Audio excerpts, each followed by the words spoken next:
रहा है, आप भी जो है दौरे करने आप लोगों ने शुरू भी कर दिए हैं, क्या मानते हैं सर? देखिए, कल ही चुनाव आयोग ने तिथियां घोषित की हैं।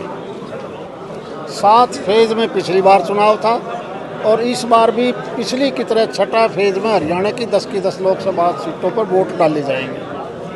पिछली बार प्रदेश में 58% से ज़्यादा वोट भारतीय जनता पार्टी को मिले थे। आम आदमी को हौसले को देखते हुए, और अब तो हर आदमी चाहे वो किसी दल में हो, वो सारे के सारे एक राष्ट्रीय सोच के हिसाब से भारतीय बनना चाहते हैं और भारतीय का मतलब है भारतीय जनता पार्टी में शामिल होकर देश को आगे बढ़ाना चाहते हैं। इस लोकसभा में जहां पिछली बार चुनाव में 63% वोट था, मैं दावे से कह सकता हूं कि 70% से ज़्यादा वोट मिलेंगे इस बार भारतीय जनता पार्टी को।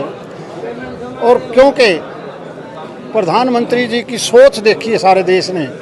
दूसरी तरफ अगर देखोगे तो छोटे दल हैं, क्योंकि आज कांग्रेस पार्टी भी कोई राष्ट्रीय पार्टी नहीं बची।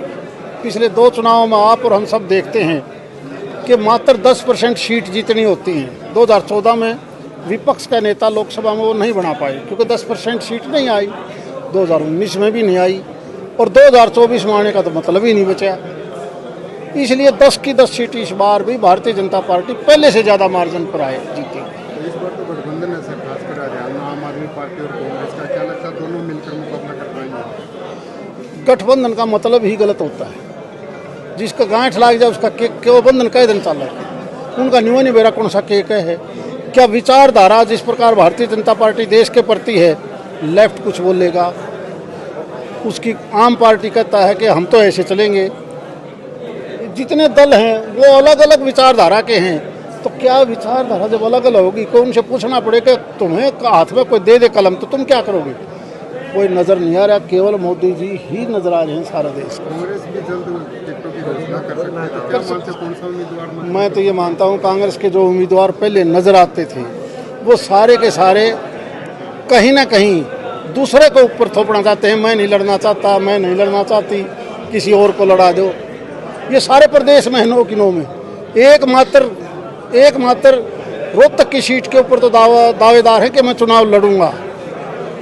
9 सीटों पर तो कोई भी लीडर नाम आते ही नहीं कहे मन क्यों फंसाओ, किसी और ने फंसा लो। ये हालात क्या मुद्दे रह गए हैं जिनको आप? अरे इससे बड़ा मुद्दे की जरूरत ही नहीं। आज देश को हमने 2047 तक विकसित देश में लेके आना है नरेंद्र मोदी जी के नेतृत्व में, जिसके ऊपर दुनिया विश्वास कर रही है। तो हरियाणा तो विश्वास करेगा अपने आप। जो राहुल गांधी बड़े दावे कर रहे हैं, उन्होंने 50% महिलाओं को रोजगार का MSP की दावा यात्रा कर रहे हैं और वो कह रहे हैं कि एक तरफ से माहौल बदलेगा इस बार, जो अंडर करंट जो कांग्रेस की तरफ दिखाई दे रहा है। वो अपने घर में पहले 50% कर लो। उसकी छोटी बहन है, उसको तो कह तू पीछे हटे।